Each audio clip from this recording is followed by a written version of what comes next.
Welcome. This is Dr. Sudha, Associate Professor, Department of Mathematics, Rupatunga University. In this session, let us discuss about the second Sylow theorem and its corollary. First, let us state what is second Sylow theorem. Any two P Sylow subgroups are conjugate to each other. That is, if A and B are two P Sylow subgroups of a group G, then B is equal to XA X inverse, or else we can write A is equal to XB X inverse for some X belonging to G. In the previous session, we had discussed examples related to second Sylow theorem. One among them was permutation group S3.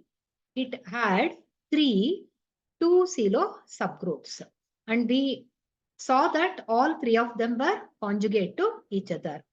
And S3 had three Sylow subgroup. Since it is unique, it was self-conjugate.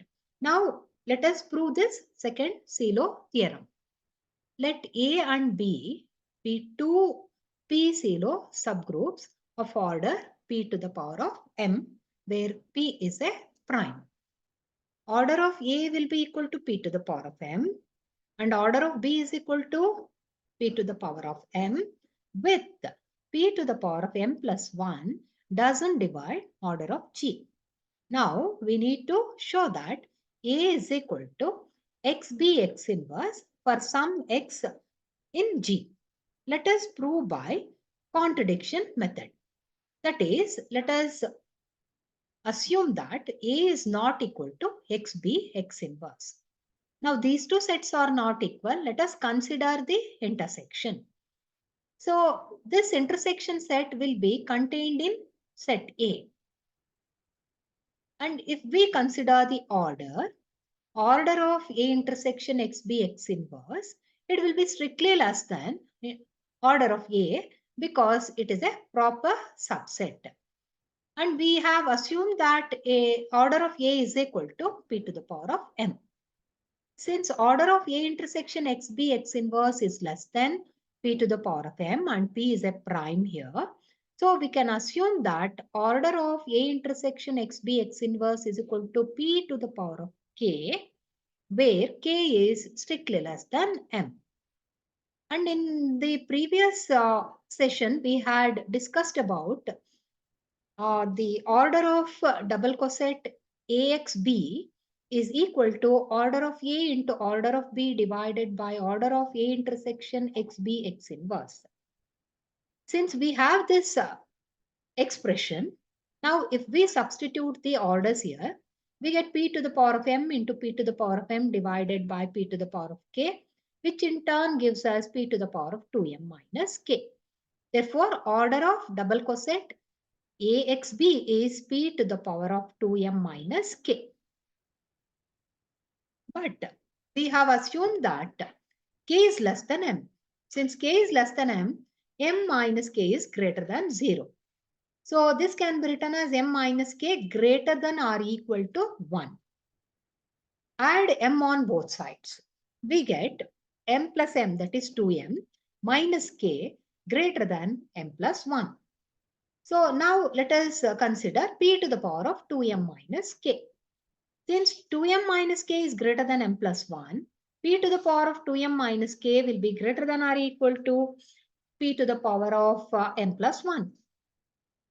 Since both the base are same, that is a prime P, we can write P to the power of 2M minus K as some alpha times P to the power of M plus 1, where alpha is some power of P.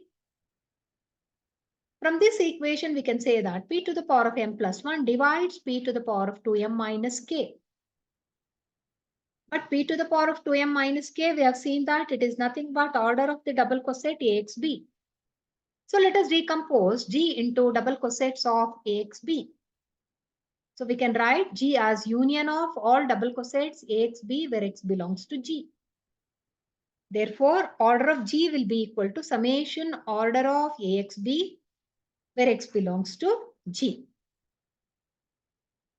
Since p to the power of m plus 1 divides p to the power of 2m minus k and order of axb is 2 to the power of 2m p to the power of 2m minus k, p to the power of m plus 1 divides order of axb, because order of axb is equal to p to the power of 2m minus k, and this happens for each x. So let us take the summation of all double cosets axb here. So p to the power of m plus 1 divides summation order of axb, where x belongs to G. But the summation is nothing but order of G. Therefore, p to the power of m plus 1 divides order of G. This is a contradiction to the fact that p to the power of m plus 1 doesn't divide order of G. Because we had considered A and B are p Sylow subgroup, p to the power of m plus 1 will not divide order of G, where order of A is p to the power of m and order of B is p to the power of m. Therefore, our assumption that A is not equal to XB X inverse is wrong. Therefore, we get A is equal to XB X inverse, which in turn implies that these two P Sylow subgroups are conjugate to each other. Hence, the second Sylow theorem. Now, let us prove a corollary to this theorem. A P Sylow subgroup H of G is unique if and only if it is normal. That is, if you assume that H is a unique P Sylow subgroup, we need to prove that it is normal. And if we assume that it is normal, then we need to prove that it is a unique P Sylow subgroup. First, let us write about H. If H is a P Sylow subgroup of G, then order of H will be equal to some power of P. So let us assume that to be equal to P to the power of M, where P is prime. And P to the power of M plus 1 divides order of G. But P to the power of M plus 1 doesn't divide order of G. So for each x belongs to G, now if we consider x, H, x inverse, definitely this will be a subset and it will be a subgroup of G. And we have also proved in one of the sessions before that order of x, H, x inverse is equal to order of H. But order of H is equal to P to the power of M. Therefore, order of x, H, x inverse is equal to P to the power of M, with the additional condition that P to the power of M divides order of G, P to the power of M plus 1 does not divide order of G. Therefore, x, H, x inverse is also a P Sylow subgroup of G. Since it is a P Sylow subgroup of G, and we have H is also a P Sylow subgroup of G. If H is unique P Sylow subgroup, then these two P Sylow subgroups must be equal, because H is the only P Sylow subgroup of G. Therefore, H must be equal to x, H, x inverse, where x belongs to G. If we operate by x from right side, we get Hx is equal to xh, because x inverse into x will give us E, and h into E will be h. Therefore, we get Hx is equal to xh. So every right coset is equal to a left coset. And this will be true for all x belonging to G.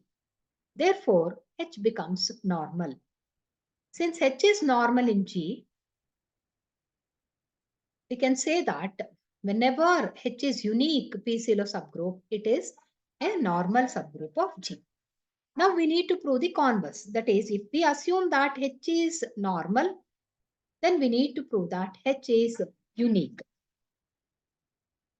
Let us assume that H is normal in G. Let us assume that there is one more P Sylow subgroup K. Now we need to prove that H must be equal to K, because we need to prove that H is unique. We can write that K is equal to XH x inverse, because both are P Sylow subgroups H and K, and we know that two P Sylow subgroups are conjugate to each other by second Sylow theorem. Therefore, K is equal to XH x inverse. But H being normal, XH is equal to HX. So if we replace XH by HX, we get K is equal to HX x inverse. But XX inverse will give us E, and H into E is H. Therefore, K is equal to H. Therefore, H is unique. Hope everybody followed second Sylow theorem as well as its corollary. Thank you.